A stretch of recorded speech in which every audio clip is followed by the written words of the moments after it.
날이니라. 아멘. 10월 23일 수요일입니다. 오늘은 창세기 1장 26절부터 31절까지 말씀입니다.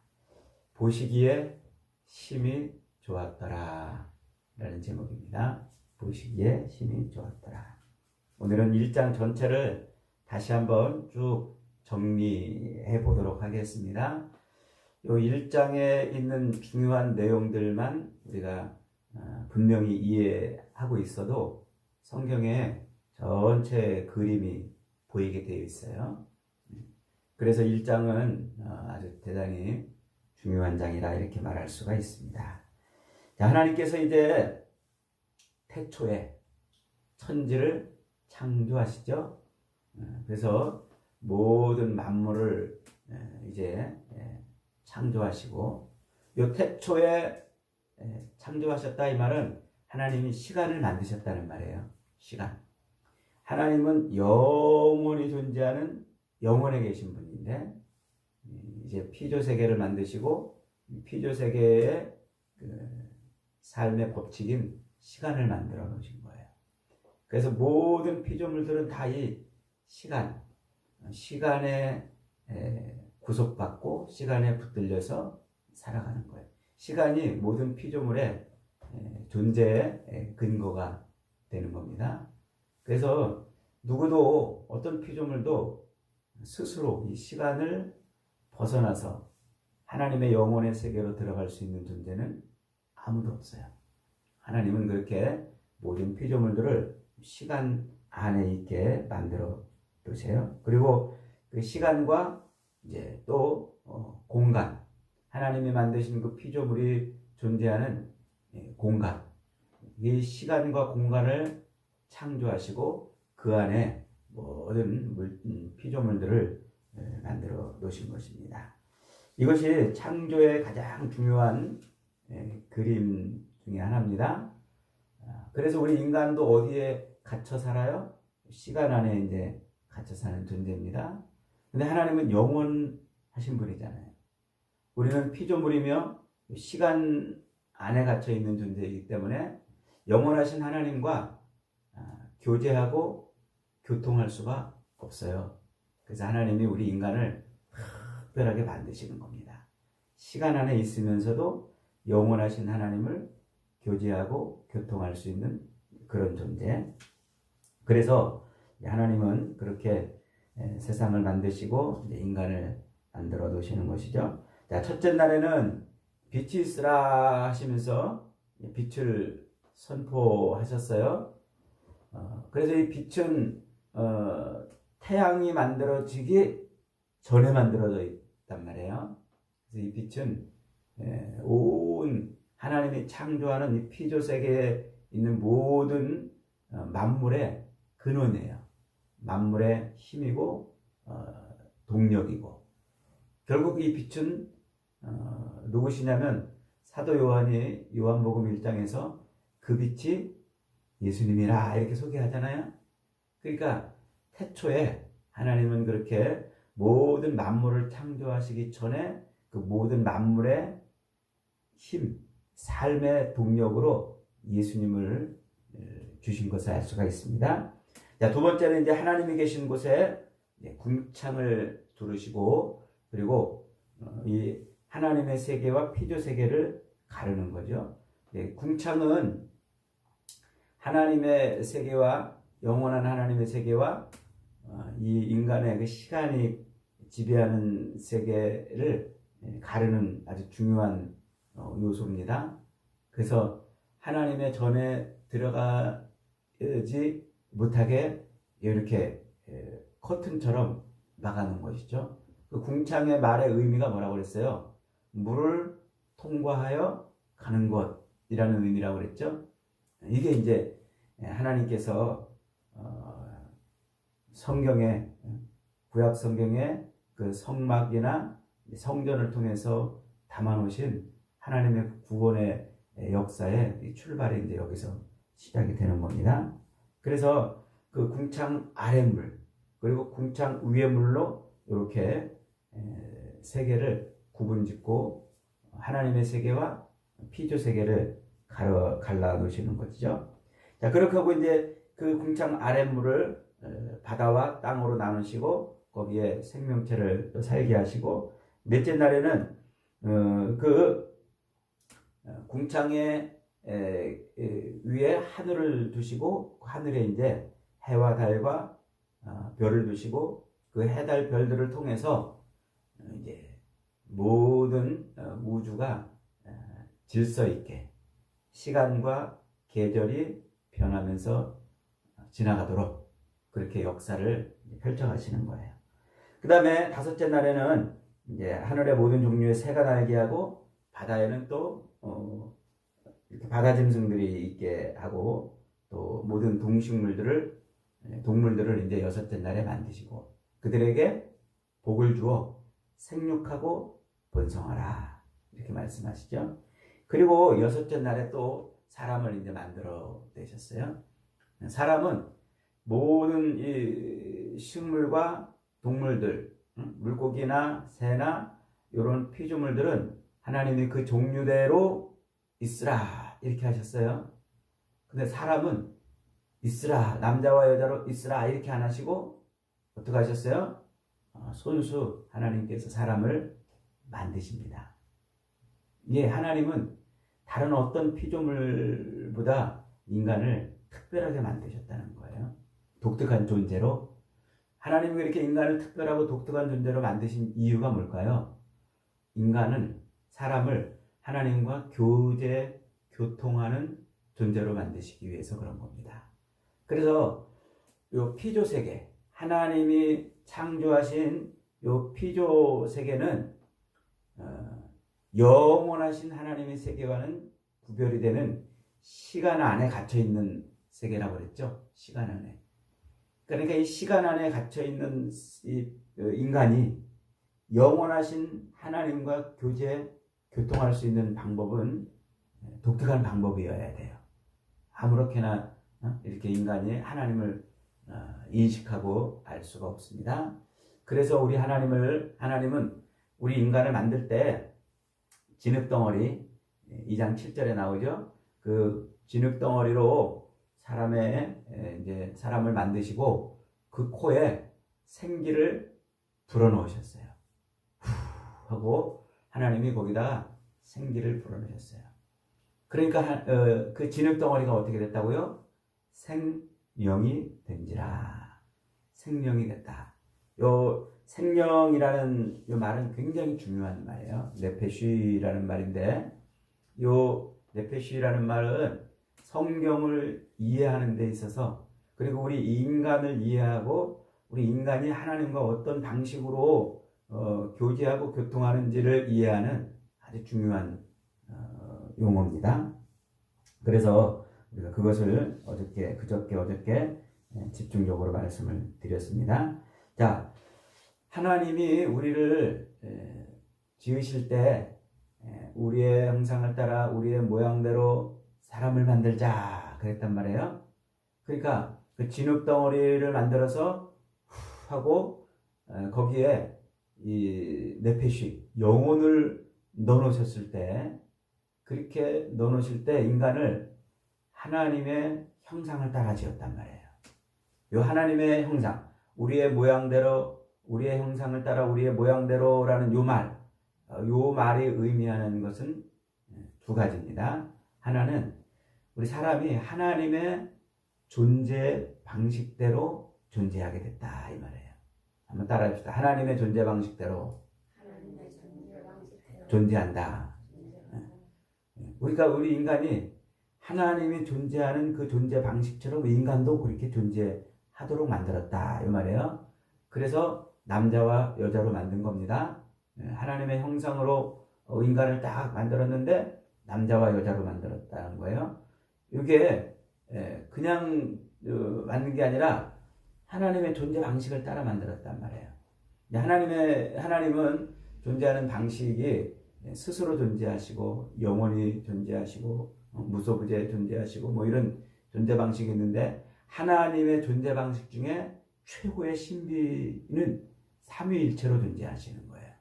성부, 성자, 성령 하나님이 동일한 본질 안에서 각각 그렇게 계시지만은 그러나 그분이 한 하나님으로 계시는 이 삼위일체는 사실 우리 인간의 이성으로는 이해할 수 없어요.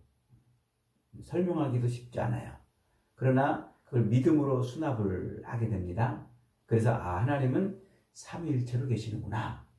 성부, 성자, 성령 하나님이 동일한 본질 안에 한 하나님으로 계시는구나. 이렇게 그냥 믿음으로 수납을 하는 거예요. 그런데 그 삼위일체 존재 방식을 굳이 이제 설명을 해보자면 이렇게 설명할 수가 있습니다. 어떻게 설명하냐면 성부, 성자, 성령 하나님이 사랑을 기반으로 해서 상호 내재적 관계로 존재한다. 이렇게 설명할 수가 있어요. 사랑을 기반으로 해서 서로 상호 내재적 관계. 이게 삼위일체 존재 방식이에요. 그래서 요한일서 4장 8절에서 하나님은 사랑이시라 이렇게 표현하시잖아요. 그 사랑이 하나님의 삼위일체 하나님이 존재하시는 근거란 말이에요. 근거. 그게 삼위일체로 하나님이 계시는 방식이에요. 하나님께서는 우리 인간도 그렇게 사랑을 기반으로 해서 상호 내재적 관계로 존재하도록 우리를 만드셨어요. 그래서 남자와 여자로 만들어졌고 남자와 여자가 사랑으로 그렇게 서로 존재하는 겁니다. 그래서 남자는 여자보다 월등한 존재로 만들고 여자는 남자보다 좀 비천한 존재로 만들고 이렇게 만들지 않으셨어요. 남자도 완전한 하나님의 창조물이고 여자도 완전한 독립적 완전한 개체로 만들어졌어요. 그 둘이 어떻게 있을 때 사랑을 기반으로 한 상호 의존적이 아니라 내재적 관계로 그렇게 존재할 때 말은 좀 어렵습니다만은 그러나 우리가 그 뉘앙스는 충분히 이해하리라고 봅니다.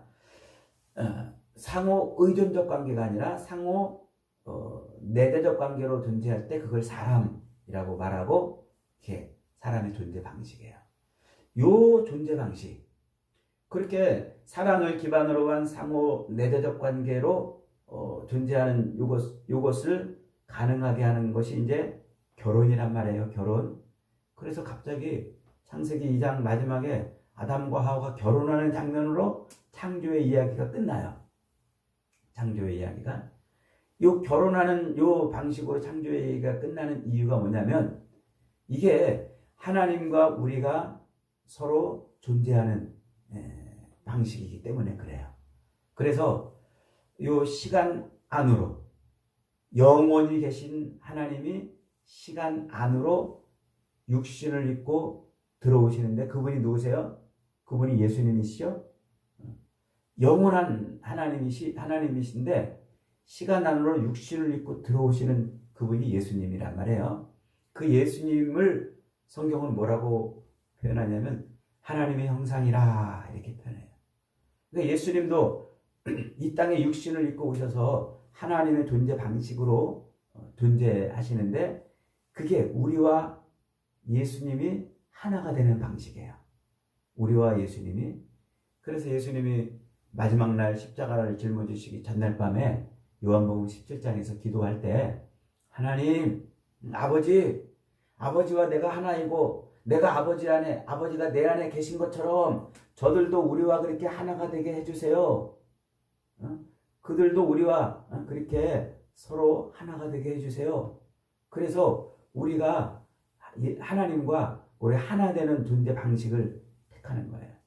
그게 사랑을 기반으로 한 상호 내재적 관계란 말이에요. 그래서 요한계시록에서 예수님과 우리가 어떻게 하나가 돼요? 혼인하는 걸로 하나가 된단 말이에요. 어린 양의 혼인잔치에 들어가서 예수님과 우리가 하나가 되는 관계. 요 인간의 존재 방식이 그렇게 하나님과 같은 상호 내재적 관계로 존재하기 위해서 이렇게 하나님의 형상을 따라 지은 거예요. 하나님의 존재 방식으로 우리를 그렇게 존재하도록 만드신 겁니다. 자, 그 다음에 우리의 형상을 따라 우리의 모양대로라는 이 말은 또 두 번째 어떤 의미가 담겨 있냐면 우리 인간이 하나님의 성품, 속성을 닮았다는 말이에요. 하나님의 그 수많은 속성, 하나님의 자존성, 영원성, 무소부재성, 전지성, 전능성 이런 많은 속성들도 있지만 그건 다 하나님만 가지고 계신 속성이에요. 그래서 이제 신학적으로 표현할 때 하나님의 절대적 속성이라고 표현하고 그런 것들을 하나님은 우리에게 주지 않으시고 뭘만 주셨냐면 하나님의 지혜, 지식, 선, 사랑, 거룩, 의, 진실, 주권 이런 성품들 성경에 나와 있는 그 하나님의 수많은 성품들 있잖아요. 지혜, 지식, 선, 사랑, 거룩, 의, 진실, 주권 하나님의 그 긍휼과 자비하심의 그런 성품들 그걸 우리에게 넣어주신 거예요. 창조할 때 우리 인간을 만드실 때 하나님은 그렇게 하나님의 형상을 따라 모양대로 만드실 때 하나님의 성품을 우리에게 넣어주셨다 이 말이에요. 그래서 우리는 하나님의 그런 성품들을 따라서 우리도 지혜, 지식, 선, 사랑, 거룩, 의, 진실, 주권 이런 것을 드러내며 사는 존재가 된 겁니다. 그런 성품을 가지고 살게 되는 겁니다. 자, 그런데 이런 성품들을 어디다가 넣어두셨냐? 그것이 바로 인간의 영혼 안에다 넣으셨단 말이에요. 그래서 하나님이 진흙덩어리를 만드시고 거기에 하고 생기를 불어넣으실 때 그때 그 진흙덩어리 안에 그 불어넣으신 생기가 영혼이고 그 영혼 속에 하나님의 성품을 다 담아놓으신 겁니다. 자, 그 영혼이라는 말은 네페시라는 말인데 성경에서 여러 군데 이렇게 많이 쓰여요. 그런데 굉장히 중요한 이 단어인데 이 영혼이 하나님하고 관계되는 존재로 설명될 때 혹은 하나님하고 관계를 풀어갈 때는 영이라고 번역이 돼요. 영. 그리고 하나님 없이 그저 우리 인간의 어떤 삶에 작용을 하면서 사는 것을 말할 때는 혼이라고 이렇게 번역이 돼요. 그러니까 영과 혼은 그렇게 다르게 번역이 되면서도 같은 거예요. 이것을 이제 이 영혼을 정말 어떻게 이렇게 철학적으로 다 설명해 내기는 쉽지 않은 용어인데 이렇게 제가 이제 영혼을 이렇게 설명해 봅니다. 하나님께서 진흙덩어리를 살아있는 존재로 만들어 움직이고 생명 있는 존재로 만드셔야 되잖아요. 그래서 그 진흙덩어리에다가 살아있는 존재로 만들기 위해서 하고 영혼을 넣으신 거예요. 그럼 그 영혼을 뭐라고 설명할 수 있냐면 이렇게 설명할 수 있어요. 생명력 있는 호흡, 들숨과 날숨을 통해서 살아있는 그 생명력 있는 존재가 오감, 시각, 청각, 후각, 촉각, 미각 그 오감을 통해서 받아들이는 모든 정보를 분석하고 이해하고 판단하고 유추하여 어떤 상황을 이해하거나 분별하거나 그것을 만들어내는 그런 활동, 그런 존재, 그걸 영혼이 하는 일이라 이렇게 말할 수가 있어요. 이렇게 하시는 이유는 하나님이 짐승들에게도 그랬지만 우리 사람에게도 생육하고 번성하라 그랬어요. 생육하고 번성하라. 이 생육하고 번성하는 것은 육체를 가진 존재가 진흙덩어리, 육체를 가진 존재가 생육하고 번성하려면 살아 움직이는 생명체가 돼야 되잖아요. 그리고 생명체가 돼서 생육하고 번성하려면 먹을 것도 먹어야 되고 또 짝짓기도 해야 되고 이런 여러 가지 활동을 해야 된단 말이에요. 그래서 자기의 그 오감을 통해서 먹을 문제도 해결하고 짝짓기도 하고 또 삶을 영위하는 그런 활동을 해야 된단 말이에요. 그게 혼의 작용이에요. 혼. 그래서 짐승들도 그런 혼의 작용이 있는 거예요. 그러나 짐승의 혼은 뭐가 없냐면 영이 없어요. 영이 없는, 하나님을 인식하는, 하나님을 알고 인식하고 하나님과 교제 교통할 수 있는 작용을 하는 그 영이 없기 때문에 그저 먹고 짝짓기 하는 그런 혼의 작용만, 그런 활동만 해요. 그런 활동. 그걸 영이 빠진 혼이라 이렇게 말할 수가 있어요. 인간은 그 육체를 가지고 있기 때문에 생육하고 번성하는 혼의 활동만 하는 것이 아니라 하나님을 인식하고 이해하고 교제하는 영의 활동도 합니다. 그래서 인간은 영혼인 거예요. 영혼. 그래서 이 영혼의 활동, 영혼의 작용으로 인간은 하나님을 인식하고 하나님과 교제하고 교통하는 그 영원, 시간이 아닌 영원으로 존재하는 그 하나님과 교제하고 교통하는 그런 존재. 그러면서도 육체적으로 생육하고 번성하는 그런 삶을 사는 존재가 된 겁니다. 그래서 하나님은 이렇게 인간의 하나님을 인식하고 육체적 생육하고 번성하는 삶을 사는 그런 영혼을 넣어주시고 그 영혼 속에 하나님의 형상을, 속성을 넣어놨단 말이에요. 그래서 우리가 선하고 지혜롭고 사랑하고 이렇게 사는 거예요.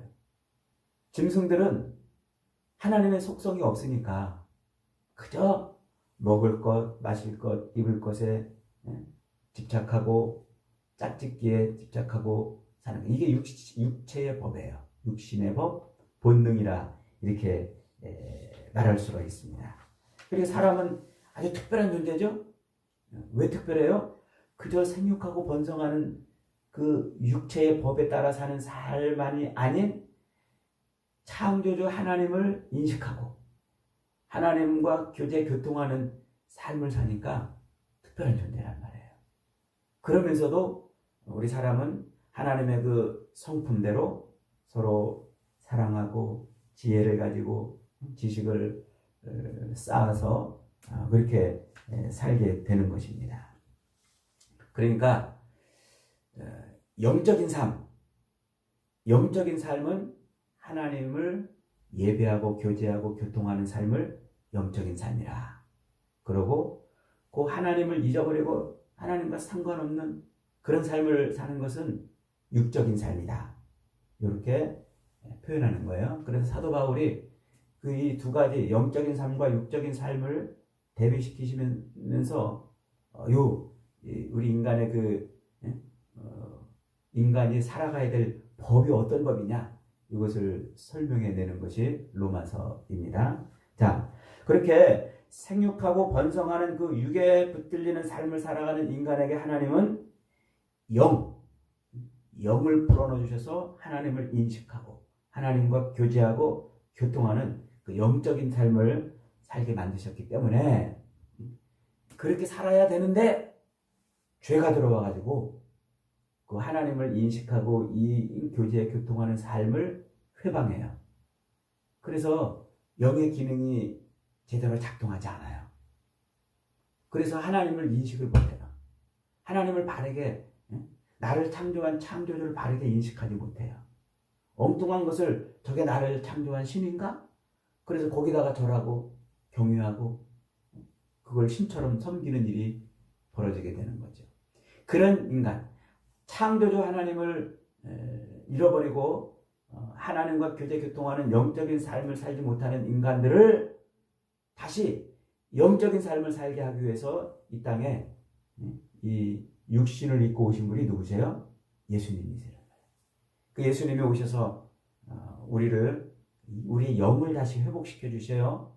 그래서 예수님이 산상수훈 세례를 받으시고 이제 마태복음 5장에 와서 산상수훈 진리를 선포하실 때 그 첫 일성이 그거예요. 무엇을 먹을까? 무엇을 마실까? 무엇을 입을까? 하지 말아라. 이것은 너희 아버지께서 너희에게 있어야 될 줄을 다 아시느니라. 너희는 먼저 그 나라와 그 의, 이 영의 삶을 추구하는 것을 추구해라. 그렇게 말씀하신 거예요. 그리고 그걸 이루시기 위해서 예수님은 우리를 그렇게 회복시켜 주세요. 그래서 우리 안에 예수님이 우리 안에 다시 뭘 넣어 주셔야 돼요? 하나님의 영을 다시 넣어 주셔야 돼요. 그 진흙덩어리를 만드시고 후 하고 영을 불어넣어 주셨던 것처럼 다시 우리 안에 영을 불어넣어 주셔요.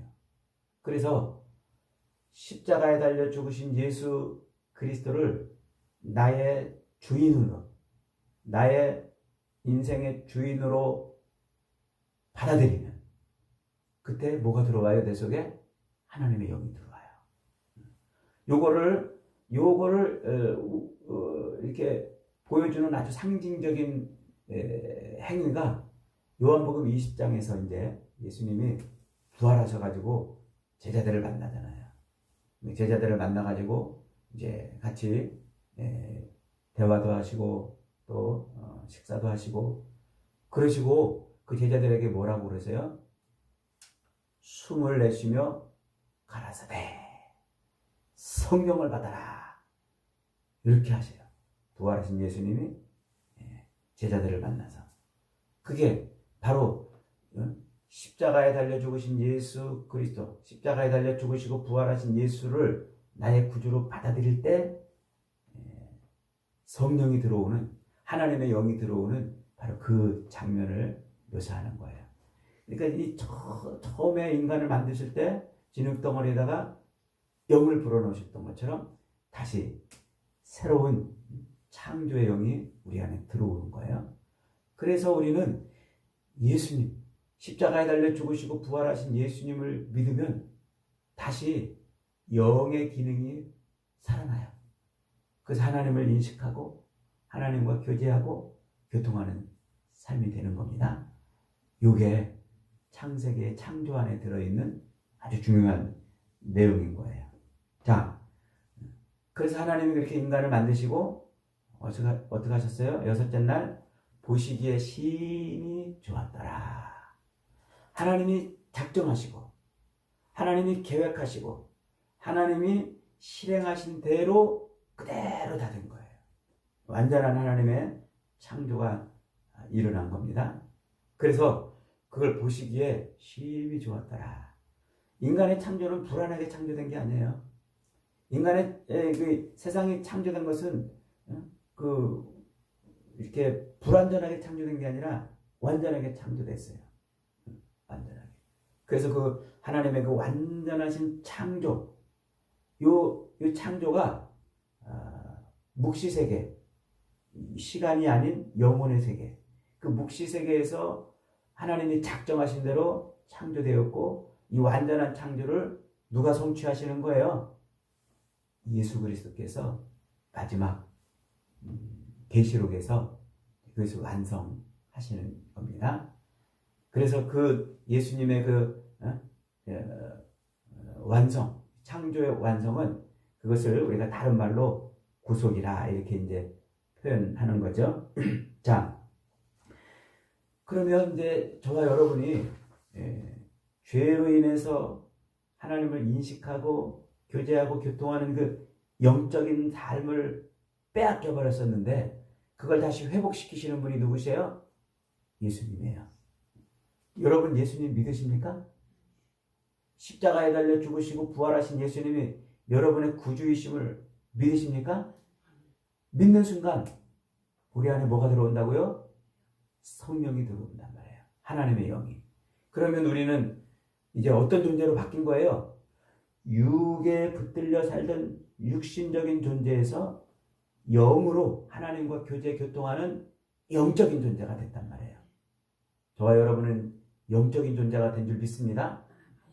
이럴 때는 아멘 해도 또 내 삶에 돌아가서는 하나님을 까맣게 잊어버리고 먹을 것 마실 것 입을 것 때문에 그냥 주여 주여 이러는 사람들이 또 있어요. 그거는 영에 끌려 사는 사람이 아니고 육에 끌려 사는 사람이에요. 신약 성경은 사도들은 자꾸 우리에게 야 이제는 육에 끌려 살지 말고 영에 끌려 살아야 된다. 그 얘기를 자꾸 하는 거예요.